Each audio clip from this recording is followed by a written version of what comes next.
Bismillahirrohmanirrohim. Assalamualaikum warahmatullahi wabarakatuh. Syukur alhamdulillah kita bisa berjumpa lagi di channel Catatan Wisata Iman ini. Kali ini kita akan membahas inilah 7 amalan penghapus dosa zina. Ingat, azabnya sangat mengerikan. Shalawat dan salam selalu dan tetap tercurahkan kepada junjungan kita Nabi besar Muhammad Sallallahu Alaihi Wasallam. Harapan dan doa saya semoga saudaraku semuanya selalu diberikan kesehatan, dilapangkan rezekinya, diampuni dosa-dosanya, dan dipanjangkan umurnya, amin ya robbal alamin. Sahabat beriman yang dirahmati Allah Subhanahu wa Ta'ala.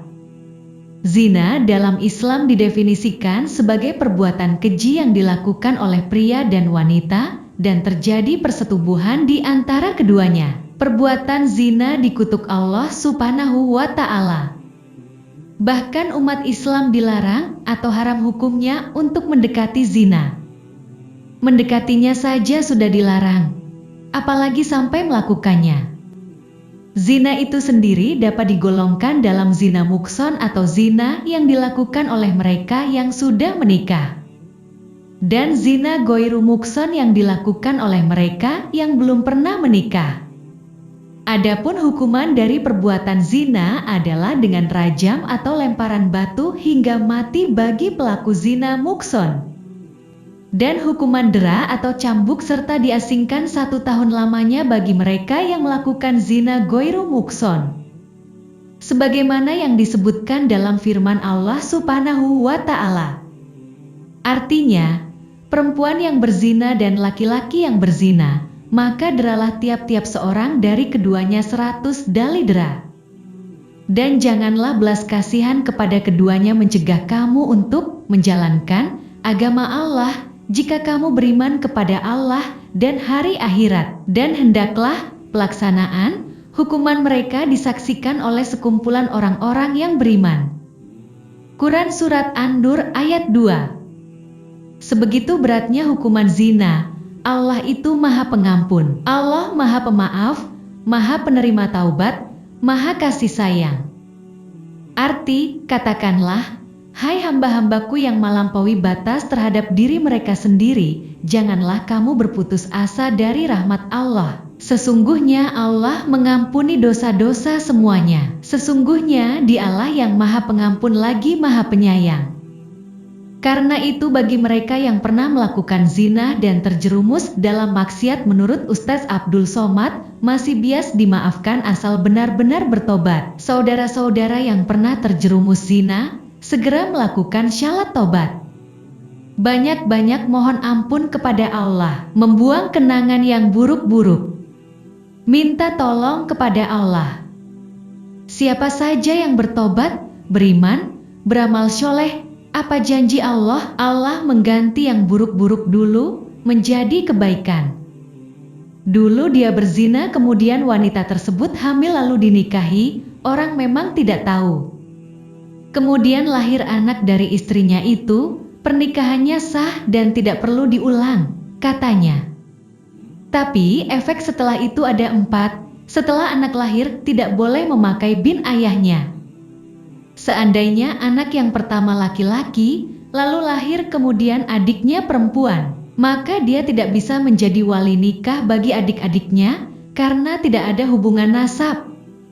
Mereka hanya saudara seibu saja. Lalu, jika ayah meninggal, maka sang anak tidak dapat harta warisan.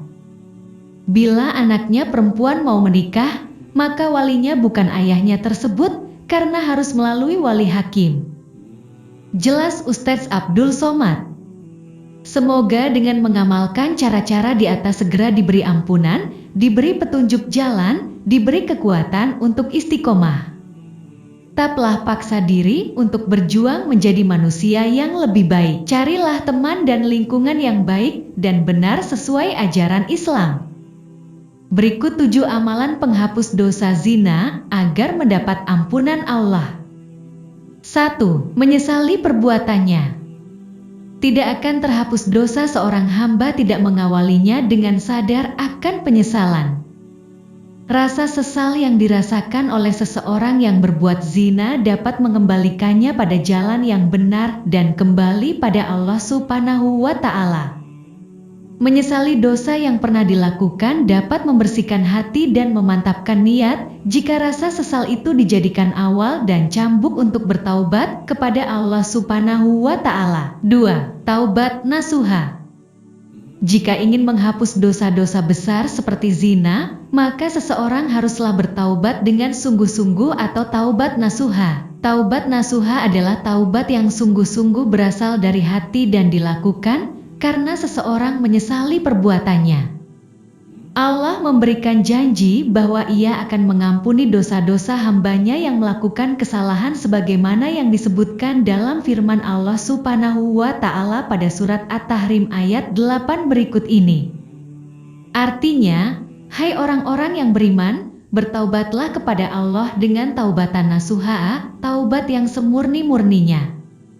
Mudah-mudahan Rabb-Mu akan menutupi kesalahan-kesalahanmu dan memasukkanmu ke dalam jannah yang mengalir di bawahnya sungai-sungai.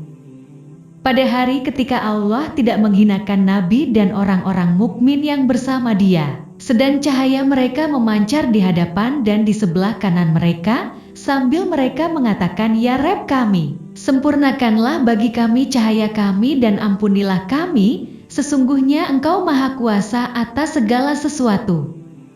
Quran Surat At-Tahrim ayat 8. Tidak, syalat taubat. Syalat adalah salah satu amalan yang dapat mendekatkan diri pada Allah Subhanahu wa Ta'ala dan menghapuskan dosa. Seseorang yang ingin bertaubat atas dosa-dosanya dapat meminta ampunan lewat syalat taubat. Syalat taubat itu sendiri adalah syalat sunnah yang dikerjakan sebanyak 2 hingga 6 rakaat pada malam hari selepas salat Isya. Dengan mengerjakan syalat taubat dan tentunya tidak meninggalkan syalat wajib, dosa yang dilakukan akan diampuni oleh Allah Subhanahu wa Ta'ala sebagaimana yang disebutkan dalam Quran Surat Al-Baqarah ayat 222. Lebih disunahkan terlebih dahulu melakukan mandi taubat, sama seperti mandi junub, dan niatkan dalam hati keinginan untuk bertaubat. Artinya, sesungguhnya Allah menyukai orang-orang yang bertaubat dan menyukai orang-orang yang mensucikan diri. Quran Surat Al-Baqarah 222. 4. Perbanyak zikir dan istighfar. Memperbanyak zikir dan istighfar pada Allah adalah salah satu amalan untuk menghapuskan dosa-dosa. Kalimat istighfar merupakan kalimat permohonan ampun dari Allah Subhanahu wa Ta'ala dan dosa-dosa seseorang dapat dihilangkan dengan terus menyebut nama Allah Subhanahu wa Ta'ala. Sebagaimana disebutkan dalam firman Allah Subhanahu wa Ta'ala surat Al-Imran ayat 135 berikut ini. Artinya, dan juga orang-orang yang apabila mengerjakan perbuatan keji atau menganiaya diri sendiri, mereka ingat akan Allah, lalu memohon ampun terhadap dosa-dosa mereka, dan siapa lagi yang dapat mengampuni dosa selain daripada Allah, dan mereka tidak meneruskan perbuatan kejinya itu, sedang mereka mengetahui. Quran Surat Al-Imran ayat 135. 5. Melakukan kebaikan pada sesama. Jika seseorang berbuat dosa dan keburukan, maka untuk menghapuskannya ia perlu melakukan hal atau kebaikan pada orang atau makhluk lainnya seperti dengan bersedekah, menghapuskan utang orang lain, memberi makan binatang, dan sebagainya, seperti yang dikisahkan seorang wanita pelacur yang masuk surga karena memberi minum anjing yang kehausan. 6. Berpuasa. Berpuasa adalah salah satu cara melatih hawa nafsu dan kesabaran kita. Puasa juga dapat menghapuskan dosa apabila dilakukan dengan sungguh-sungguh, terutama jika melakukan puasa sunnah seperti puasa Arafah, baca keutamaan puasa Arafah, dan Asyura. Baca keutamaan puasa Arafah. 7. Memperbanyak membaca Al-Quran dan bersholawat pada Nabi Muhammad. Al-Quran dapat menjernihkan hati dan membacanya tidak hanya mendatangkan ketenangan akan tetapi juga menghapuskan dosa seseorang. Sebagaimana yang disebutkan dalam hadits berikut ini. Bacalah Al-Quran, karena sesungguhnya ia akan datang pada hari kiamat untuk memberikan syafaat kepada pembacanya. Hadis riwayat Muslim. Bersholawat pada Nabi Muhammad insya Allah akan mendapat syafaat beliau di akhirat. Percayalah sesungguhnya Nabi Muhammad tidak akan rela jika masih ada umatnya yang belum masuk syurga, kecuali yang telah melakukan dosa syirik atau tertutup hatinya dari Allah yang Maha Esa. Janji Allah bagi hambanya yang berdosa. Dalam Al-Quran Allah juga menunjukkan belas kasih-Nya bagi hambanya yang bertaubat dengan sungguh-sungguh. Semua dosa diampuni kecuali satu dosa yang paling besar dan fatal, yakni dosa syirik menduakan Allah dengan sesembahan lain. Demikian yang bisa kita bagikan tentang inilah 7 amalan penghapus dosa zina. Ingat azabnya sangat mengerikan. Semoga bermanfaat untuk kita semua. Amin ya robbal alamin. Assalamualaikum warahmatullahi wabarakatuh.